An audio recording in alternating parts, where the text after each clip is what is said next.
Mr. Transformers 96 here with another video where I'm going to talk about some newly shown items from Hasbro. This time it is the Marvel Legends Endgame Wave 2, which is very exciting. Most of these figures are just being shown here for the first time, not at a convention or anything, which is quite cool. However, a couple of these have been shown before at a convention, and now we finally know which wave they belong to. So I think this is a pretty solid assortment. I have mixed feelings about it, to be honest.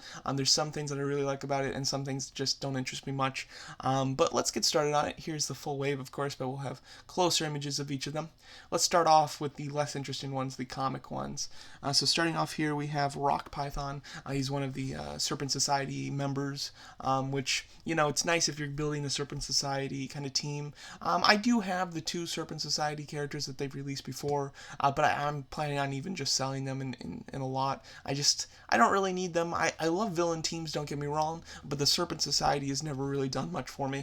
I don't really know any of the characters on their own. It's basically, I just know them from the team itself. And the figure is quite basic. It's your standard, more bulkier body sculpt. The only thing new about it is the belt and the head sculpt. And the head sculpt is interesting, it's very comic-like. And then the colors themselves, I like the different shades of blue and purple, but they don't look great together in my opinion. But yeah, overall, a little bit of a boring one for me. Then we have Union Jack, a little bit better of a character for most people, but just one that I'm not interested in. I'm not big on the UK kind of styled characters, and this one, of course, it's a rather basic design other than some of the weapons, the belt, and then the head itself, and the head is quite plain, so not interested in that one. That one's actually my least favorite of the wave, to be honest. Then you have Beta Ray Bill. This one's more interesting. I do like it.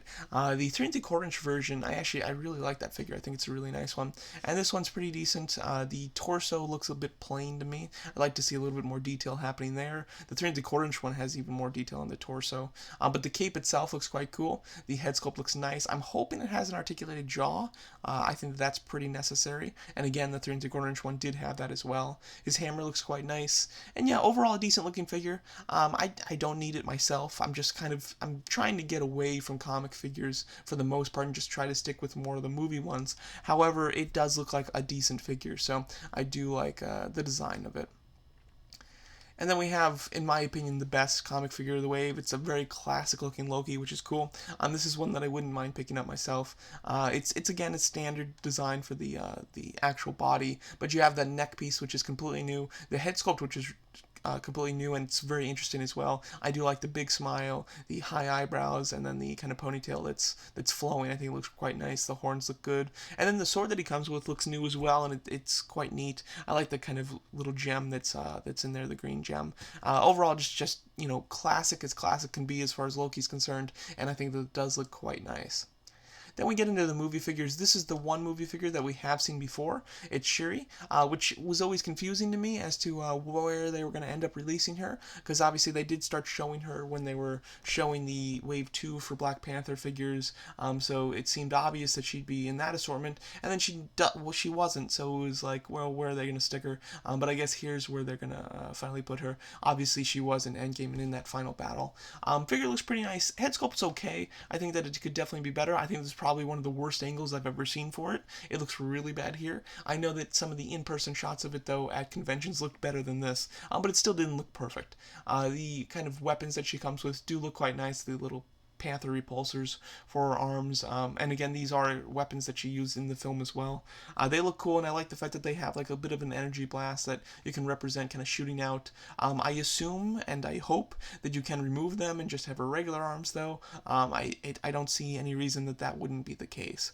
The rest of the costume looks really nicely detailed. The kind of the the cloth-looking material that's wrapped around her waist, I think looks really nice, and I like the way it's kind of frayed at the edges there, and the legs look pretty good. Overall, well proportioned. She looks like a nice figure, but I don't know, like it's okay. Shuri's okay to me. I would have preferred this in a Black Panther wave. I think that there's cooler, just Endgame specific characters that could have gone in this wave instead, but nonetheless, I think that she does look decent.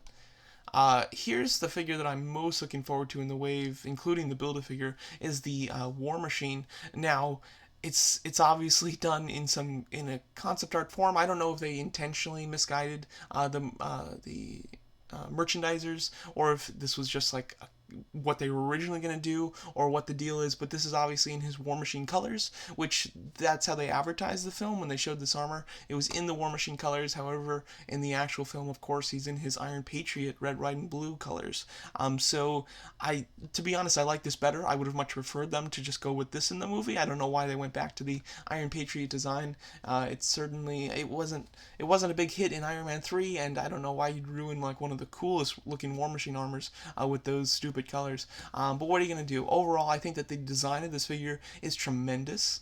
I think it looks wonderful. I definitely want to see it compared to some of the other figures just to see how big he is, because in the film he's very big and this figure looks very big, but I'll be surprised if they really release him like in scale and just release him as a normal figure and not a Build-A-Figure, because I can totally see this one being a Build-A-Figure. But he's looking awesome.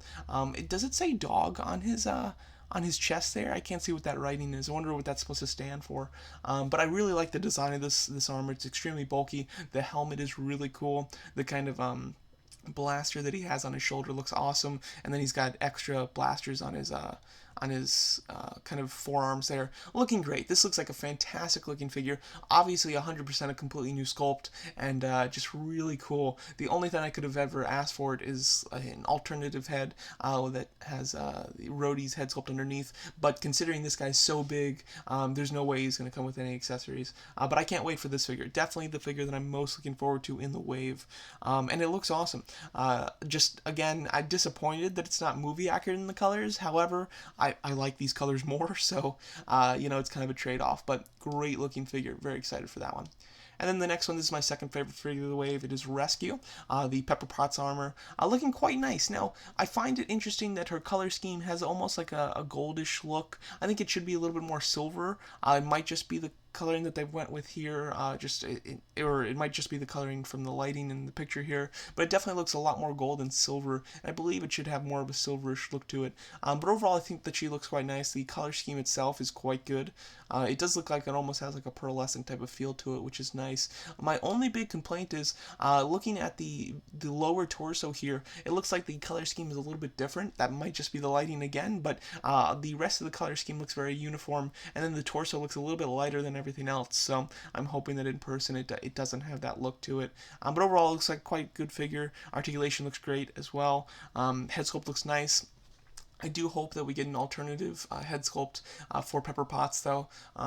They did already make a Pepper Potts figure, so you can just, I would imagine, switch out the heads even if they don't include it. So I'll definitely do that just to see how it looks, but I'm hoping that this figure does come with a Pepper head sculpt as well. But overall, nice looking figure, definitely one that I'm looking forward to. And the Build-A-Figure of the wave is a little underwhelming for me. It's a Hulk from Endgame, which is nice, just the character-wise, it's good. My issue with it is the design that they chose to go with for him. Hulk wears and has a lot of different looks in this new movie, like a lot of different looks, and this is the worst one that they could have chosen for me personally. I'm just not a fan of this. This is his design from when he went back in time, 2012, and he's trying to blend in a little bit, so he takes off his shirt. It's the only scene where he's not wearing a shirt in the movie, actually. And I just like his new thing is like the shirts. I don't know why they'd go back to this old design. It's as similar to the old version of Hulk that you can get, and we've had a million old versions of Hulk figure wise. So why would they do that? I don't understand why they wouldn't go with something new. I would have preferred even just the look that he arrived in with these same pants, but with the black shirt. Or the thing I would have most preferred, of course, is the his look at the end of the movie. His new kind of, I don't know what you call it. It's almost like a science suit, but it's like a skin tight white and purple designed suit. It's kind of spacey, and I think that it kind of fits the new direction that they're taking him in a little bit more than some of the other looks. Although I do like his kind of jacket look when he goes to find Thor and he gives Ant-Man the tacos. I would have liked that as well. But nonetheless, I think that this is just the worst kind of design that they could go with, because it's as close to the old Hulk as you can get, because he was pretending to be him at this time. But as you can see, he's even got the ripped shorts and everything. Even just the white suit, these time travel suit I would have preferred over this. But nonetheless, the sculpt itself on the face looks good. You can see that it's obviously not so much a monster Hulk because he's got a smirk to him. But at the same time, like other than the hair, you could really pass this off as like him smirking right before he punches the Leviathan in the original Avengers movie. So not a big fan of the design for the clothing that they went with. The figure itself looks good. It looks like it's a new sculpt. The arms might be reused, but they look new to me. It could be reused. I don't think it is. The torso looks really nice. I'm really liking the torso, the way that they've sculpted the muscles look really good, and just kind of the hair that they've added looks nice. Much better than their previous designs for Hulk. The from the pants down, it looks very similar to your normal Hulks that we've had before, so nothing too special there. But yeah, overall, I don't know why they do this. I think it'd be much cooler any of the other ways. And even with the newer suit, what they could have done is given you an interchangeable arm, like variant arm piece that's his arm when it was more damaged after he uses the gauntlet with the gauntlet on or something. I think that would have been really cool. And it would be another way for them to sell another figure basically. But yeah, overall, pretty disappointed in this Build-A-Figure, and so much so that I'm not like needing the Build-A-Figure, to be quite honest. It's if the entire wave was like people that I really wanted, then I could see myself picking up, everybody and obviously building the Build-A-Figure and being happy. But the wave itself has a lot of figures that I don't want at all. Union Jack, Beta Ray Bill, and Rock Python I could skip easily. Loki isn't one that I 100% need. The only ones that I'm dying for are War Machine and Rescue, and then Shuri I would like. So overall, I'll have to see which characters come with which Build-A-Figure pieces. There is 7 figures in this wave. Typical Build-A-Figure uses 6 pieces. I could see them maybe splitting up the torso, but I doubt it. I'd be kind of upset with that because Hulk isn't that big where you need 7 figures to build him. He'd be fine with 6. If that's the case, although War Machine's so big, maybe he'll be the one without a Build-A-Figure piece. That would suck though, because that's the one that I of course want the most. So yeah, we'll have to see if like one of the comic figures doesn't come with a Build-A-Figure piece. Maybe I could see myself building him and just kind of buying some of the other pieces that I don't need the figures from with on eBay. However, if War Machine doesn't come with a Build-A-Figure piece, and really Rescue and Shuri are the only ones I'm getting with Build-A-Figure pieces, I'm not going to buy the other 4 just to build this Hulk because I'm pretty disappointed with it overall, to be honest. But nonetheless, I'm extremely excited for Rescue and really excited for War Machine, and then Shuri looks quite nice. I do want to see some other Endgame figures though. I would have much preferred this to be like a full movie wave, similar to what they did with the second wave for Black Panther, just because there's so many figures they can still do, so many of them. And the one that I want the most actually is Thor. So hopefully we get a Thor figure soon, and we get a third wave of Avengers Endgame figures. The only thing with that is I'm not 100% sure who they do the Build-A-Figure from. It would be great if they did an updated Cull Obsidian to be accurate, but I doubt they will. But yeah, nonetheless, there's my thoughts on the Marvel Legends Endgame figures, the Wave 2 assortment. Let me know what you guys think of them, and thanks so much for watching.